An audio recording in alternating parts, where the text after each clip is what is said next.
Good morning.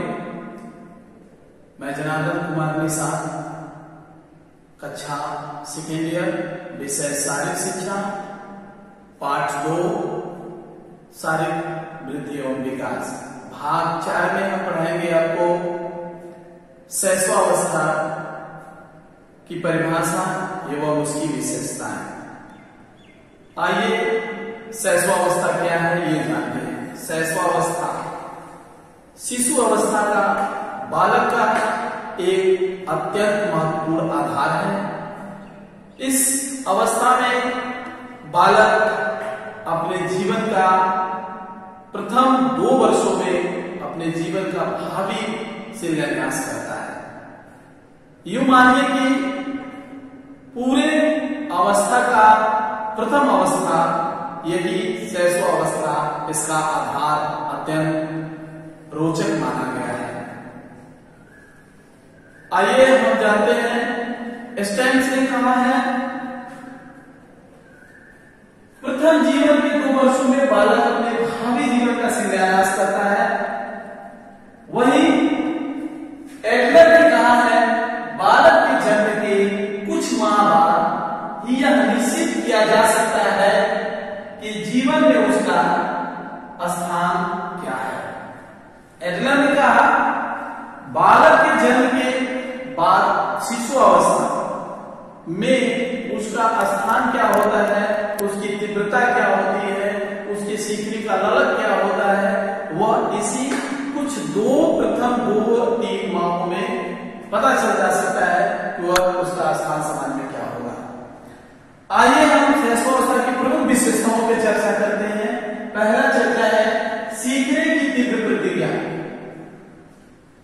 बालक इस अवस्था में 3 वर्षों में जो सीखता है वह बालक के 12 वर्षों के दूना वह सीख जाता है इस अवस्था में, शिशु अवस्था में।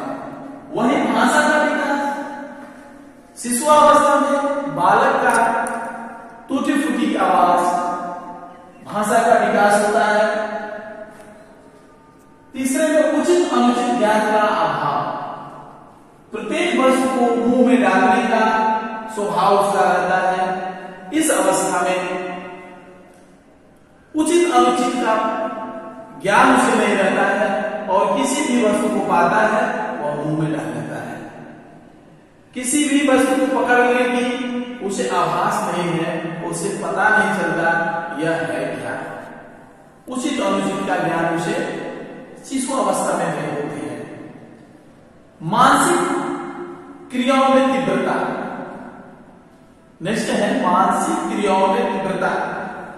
इस अवस्था में सीखने की ललक बालक के अंदर बहुत तेजी से होती है और वह संवेदना, कल्पना, ध्यान, ज्ञानार्जन की तीव्र गति उसकी रहती है। किसी भी वस्तु को जानने, किसी भी वस्तु को प्रशिक्षण करने में वह माता पिता से, अन्य किसी से उस वस्तु को जानने के लिए बार बार पूछता है।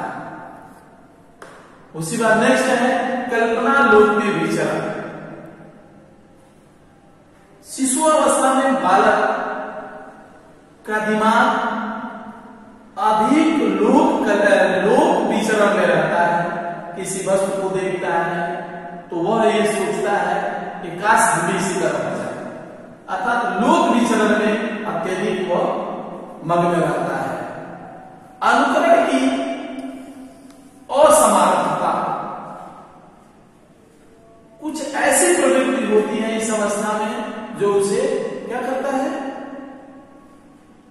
अंतिम पड़ाव तक बालक स्वप्न देखकर प्रारंभ करता है और क्या करता है वह इसे अनुकरण न करता है और अपने अंदर निहित वो गुण को विकसित नहीं कर पाता है। आइए इसके बाद हम देखते हैं एकांत में खेलने की प्रवृत्ति। बालक शिशु अवस्था में अक्सर अपने ही खिलौनों से खेलता है, अन्यथा दूसरों के साथ नहीं जाता है। उसे अपने ही खेल में, अपने ही खिलौने के साथ खेलने में उसे अत्यधिक रुचिकर लगता है, आनंद आता है। उसकी प्रवृत्ति यही है कि स्वयं अपने में खेलने में, एकांत में खेलने में वह जुझा हुआ रहता है।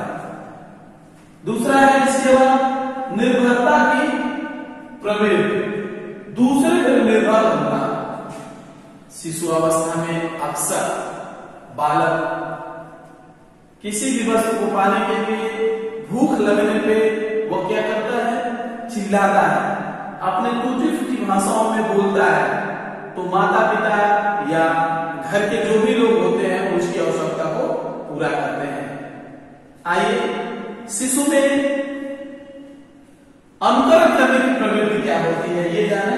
अनुकरण करने की प्रवृत्ति, जैसे बालक को घर के किसी भी सदस्य के द्वारा किसी शब्द को बोला जाता है तो वह अनुकरण करता है और उसी भाषा में वह पुनः उसे बोलता है। उसको यह कहते हैं कि अनुकरण करने की शिशु अवस्था में तीव्र गति होती है। आइए दूसरा जानते हैं, पुनरावृत्ति की प्रवृत्ति।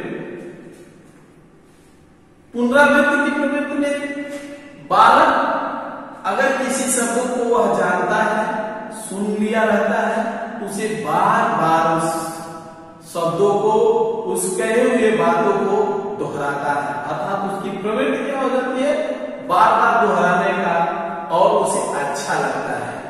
मूल प्रवृत्ति अर्थात व्यवहार की अधिकता, मूल व्यवहार की अधिकता। शैशवावस्था में बालक का व्यवहार मूल प्रवृत्ति की होती है, अर्थात वह अपनी मूल प्रवृत्तियों के अनुसार कोई कार्य करता है।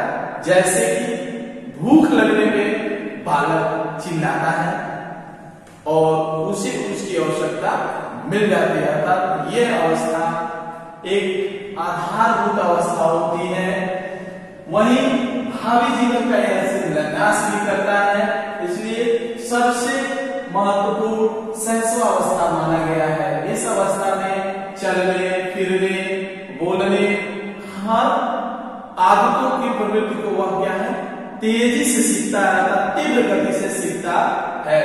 आइए बच्चों, शैशवावस्था के बाद हम पढ़ेंगे बाल्यावस्था 5वें भाग में। भाग 5 में देखेंगे हम बाल्यावस्था। आइए बाल्यावस्था के बारे में हम जानते हैं। बाल्यावस्था शैशवावस्था की अवस्था के बाद आती है। इस अवस्था में उम्र के बढ़ने के साथ साथ बालक में अनेक मानसिक, भावनात्मक एवं गुणात्मक परिवर्तन होते हैं। यह अवस्था शिक्षा की दृष्टि से अलग अत्यंत महत्वपूर्ण अवस्था मानी जाती है। कुप्पुस्वामी ने इसकी परिभाषा देते हुए कहा है, इस अवस्था में बालक में अनेकानेक परिवर्तन होते रहते हैं। वहीं हरलाल ने भी कहा है, बालक अपनी इस अवस्था में किसी को अपने सामने अर्थात नाक के सामने आने नहीं देता, अर्थात सिर्फ अपने ही समझता है। कोल ने भी कहा है, बालक में माता पिता के लिए बाल विकास की अवस्था अत्यंत रुझान एवं अत्यंत महत्वपूर्ण बाल्यावस्था मानी गई है। आइए हम जानते हैं बाल्यावस्था की विशेषताएं। बाल्यावस्था की प्रमुख निम्न विशेषताएं हैं। जो पहला है बहिर्मुखी व्यक्तित्व। बहिर्मुखी व्यक्तित्व में हम आते हैं, ये देखिए बहिर्मुखी व्यक्तित्व। इस बाल्यावस्था में बालक की व्यक्तित्व अपने साथ के बालकों के साथ समायोजन करना, अर्थात यथासंभव एक साथ रहने की प्रवृत्ति आती है। सदैव उसका सहयोग करना, अर्थात उसके साथ रहना बाल्यावस्था में अत्यंत उसे रुचिकर लगता है। आइए इसके बाद हम पढ़ते हैं अनुभवों के पुनः स्मरण की प्रवृत्ति। अनुभव के पुनः स्मरण की प्रवृत्ति में इस अवस्था में बालक पूर्व में किए गए कार्यों का अत्यधिक स्मरण रखता है। क्या सही है क्या गलत है वह पुनः स्मरण कर लेता है और अपने प्रवृत्तियों में सुधार लाता है। आइए इसके बाद हम पढ़ते हैं कल्पना में वास्तविकता। कल्पना में वास्तविकता बाल्यावस्था में बालक अत्यधिक कल्पना में वह अपने आप को हकीकत जीवन मानता है। वह जानता है कि इस अवस्था में जो हम कर रहे हैं, जो है, जो दिख रहा है, यही जीवन का सार है और यही हमें करना है। अर्थात यह नहीं जानता कि बाल्यावस्था के बाद उसे और किसी अवस्था में आने में पता चलेगा कि वास्तविकता उसकी जीवन क्या है। आइए इसके आगे देखते हैं खेल कूद में रुझान।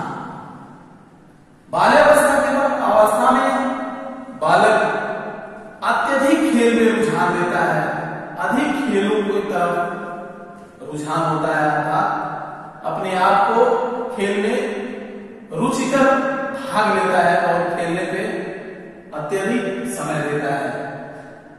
सामाजिक विकास, बाल्यावस्था में बालक धीरे धीरे समाज में प्रवेश करता है और सामाजिक स्तर को जानने में, उसके मूल्यों को, नियमों को समझने में वह अपने समय को भी देता है और इससे उसे परोपकार, धैर्य, श्रद्धा, प्रेम ये तमाम उसको मिलती है। इसकी वजह से उसे सामाजिक कार्यों में अपने आप को रुझान देता है। आइए इसके बाद देखते हैं आत्मश्रेयता का विकास। आत्मश्रेयता का विकास, इस अवस्था में, बाल्यावस्था में बालक स्वयं क्या करता है? स्वयं विकास करता है और जो करता है वह स्वयं सोचता है यह मैं ही करूं, अर्थात वह क्या करता है? अडिग होता है, इस कार्य को मैं स्वयं कर सकता हूं। दूसरे में नैतिकता का विकास। इस तरह सामाजिक विकास के साथ साथ सामाजिक स्तरों को देखते हुए उसके अंदर नैतिकता का विकास प्रबल होता है और वह उचित अनुचित अच्छे कार्यों के तरफ रुझान होता है उसका। इस बाल्यावस्था में अनुभव में वृद्धि, जिस प्रकार समाज में बाल्यावस्था अर्थात शिशु अवस्था के बाद बाल्यावस्था में प्रवेश करता है तो उसके अंदर सामाजिकता का विकास, व्यवहारिकता का विकास, मानसिकता का विकास के साथ साथ अनुभव में वृद्धि होती है और अनुभव के साथ वह अच्छे कार्यों को करने में लालायित होता है और सामाजिक स्तर उसका अधिक सराहनीय होने लगता है।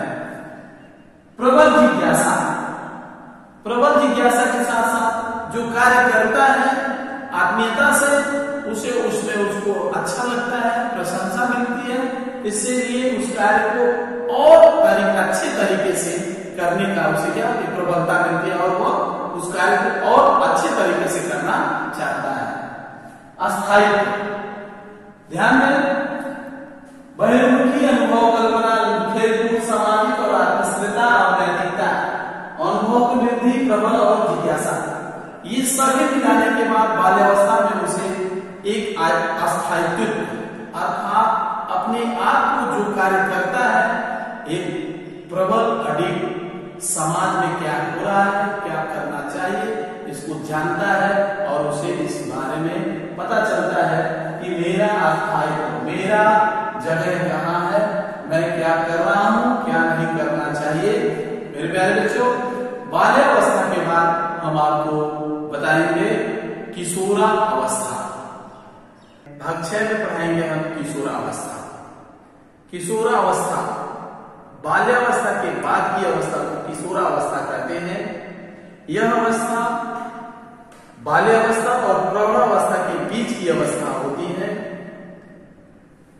इस अवस्था में अंतःस्रावी ग्रंथियां बहुत तेजी से सक्रिय होती है, अतएव बालक के अंदर मानव के विकास का चरम सीमा होता है। माना जाता है, शिक्षा शास्त्रियों ने कहा है कि इस अवस्था को अगर सही तरीके से सही जगह पे लगाया दिया गया तो वह एक सामाजिक, दार्शनिक, सैद्धांतिक, एक वैज्ञानिक महान चिंतन के रूप में उभरता हुआ एक बालक नजर आता है।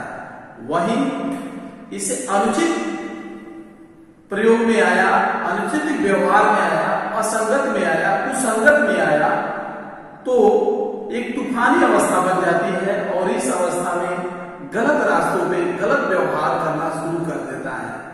तमाम ऐसे इसके परिभाषा भी है, उदाहरण भी है। आइए सबसे पहले हम इसकी परिभाषा जानते हैं। जर्सी ने कहा है किशोरावस्था जिसमें मनुष्य बालक से परिपक्वता की ओर बढ़ता है। स्टेनली ने कहा किशोरावस्था कठोर संघर्ष, तनाव, तूफानों की विरोधाभासी अवस्था है।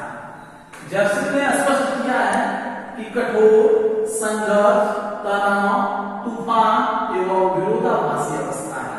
पुनः एक बार ध्यान देते हैं, किशोरावस्था में कठोरता की ओर, अपने जीवन को प्रबल बनाने के लिए, अपने आप को समाज में उतारने के लिए कठोरता का सामना करना पड़ता है। वहीं शिक्षा के साथ, सामाजिकता के साथ, व्यवहारिकता के साथ संघर्ष करना पड़ता है। यह महत्वपूर्ण अवस्था किशोरावस्था सामाजिकता के साथ साथ तनाव, तूफान और विरोधाभासी अवस्था होती है। विरोध इस अवस्था में, जब किशोरावस्था में किसी कार्य को नए तरीके से करना चाहता है तो इसका विरोध समाज में अत्यंत होता है। क्या उचित है, क्या अनुचित है, इसे जानने के लिए सबसे पहले लोग ललायित होते हैं कि क्या यह जो नए पीढ़ी का जो बालक है, क्या यह सही कर रहा है या गलत कर रहा है। आइए हम जानते हैं इसको कुछ विशेषताओं के तौर पे। शारीरिक परिवर्तन, शारीरिक परिवर्तन में बाल्यावस्था के बाद की जो परिवर्तन होती है वह किशोरावस्था की परिवर्तन में आता है। अर्थात शारीरिक हस्तपुष्ट एवं यह वृद्धि इसका होता है और ज्ञानेंद्रियों का भी, मानसिकता का भी, भावनात्मक भी और सामाजिक, ये क्या होते हैं इसके अंदर शारीरिक परिवर्तन के साथ साथ मानसिक परिवर्तन का भी गुण इसमें प्रवेश होता है। इसके बाद शारीरिक परिवर्तन के बाद वीर पूजा की प्रवृत्ति, जो जो बालक किशोरावस्था में जाता है उसके अंदर समाज की, देश की रक्षा करने का प्रवृत्ति जानता है। अर्थात तमाम ऐसे कार्य किए हुए महापुरुष, उनकी किताबों को पढ़ के, उनकी कहानियों को, उनके प्रेरक प्रसंग को जान के वह अपने आप को देशभक्ति में लाने का प्रयास करता है। जैसे किसी फिल्म को देख के वह उस फिल्म में किया गया कार्य नायक द्वारा उस कार्य को करने के लिए अपने आप के अंदर निहित करता है, अर्थात वैसे कार्य समाज में करना चाहता है। ठीक मानसिक परिवर्तन, जिस प्रकार किशोरावस्था में मानसिक परिवर्तन तीव्र गति से होती है, इसी अवस्था में बुद्धि का भी विकास बहुत तेजी से होती है, अर्थात सोचने की क्षमता अत्यधिक बढ़ जाती है। वहीं वीर पूजा मानसिक परिवर्तन, शारीरिक परिवर्तन के साथ साथ किशोरावस्था में आपको उन्होंने बताया है यह ये तूफानी अवस्था होती है। अपने समय का, अपने उचित कार्यों में अगर यह किशोरावस्था का समय बालक अपने अच्छे कर्मों में लगाता, अच्छे कार्यों में लगाता है तो वह एक अच्छा कुशल नागरिक होता है। वहीं अनुचित कुसंगतियों के साथ जाता है तो उसके अंदर एक अपराधों की ओर झुकाव होता है। जैसे अपराध की ओर झुकाव होता है वो तमाम गलत रास्तों पे चला जाता है और उसे उधर से लाने में, पुनः सही रास्ते में लाने में बहुत समय लग जाता है, जिससे वह सामाजिकता खो देता है। मेरे प्यारे बच्चों, आइए इसके बाद परमार्थी भावना, परम ये देखिए परमार्थी भावना। परमार्थी भावना में बच्चे के अंदर एक परोपकार, एक व्यवहारिकता, दूसरों के दुखों का कारण जानने का अत्यधिक उसके अंदर चिंतन हो जाता है और वह जानने लगता है कि तमाम ऐसे दीन दुखी गरीब लोग हैं जो अभी मैं अच्छा हूं और वह मुझसे भी गरीब है और वह दुखी है। इसके अंदर वह एक भावना उत्पन्न होती है इस किशोरावस्था में। आइए उसके बाद हम पढ़ते हैं संवेगों की भावना। संवेग, वेग, उत्तेजना, इस किशोरावस्था में एक वेग होता है, एक संवेग होता है, उत्तेजना होता है बहुत तीव्र गति से। उसे किसी भी वस्तु को पाने, किसी भी कार्य को करने एक उसके अंदर तीव्रता आती है और वह ठान लेता है कि इस वस्तु को पाना है, इसीलिए वह इसके अंदर संवेगों की भावना प्रबल हो जाती है। धार्मिक चेतना, धार्मिक चेतना शैशवावस्था, बाल्यावस्था और बाल्यावस्था के बाद यह महत्वपूर्ण अवस्था किशोरावस्था होती है। इसमें उसको समाज के साथ, नैतिकता के साथ धार्मिक चेतना प्रबल होती है अत्यधिक, और वह हमेशा समाज में अपने अच्छे कर्मों के साथ जाना जाता है। उचित कार्य करता है तो नैतिक कार्य है, अनैतिक कार्य करता है तो अनुचित माना जाता है। आइए हम कुछ किशोरावस्था की समस्याओं के बारे में उसके बारे में जानेंगे।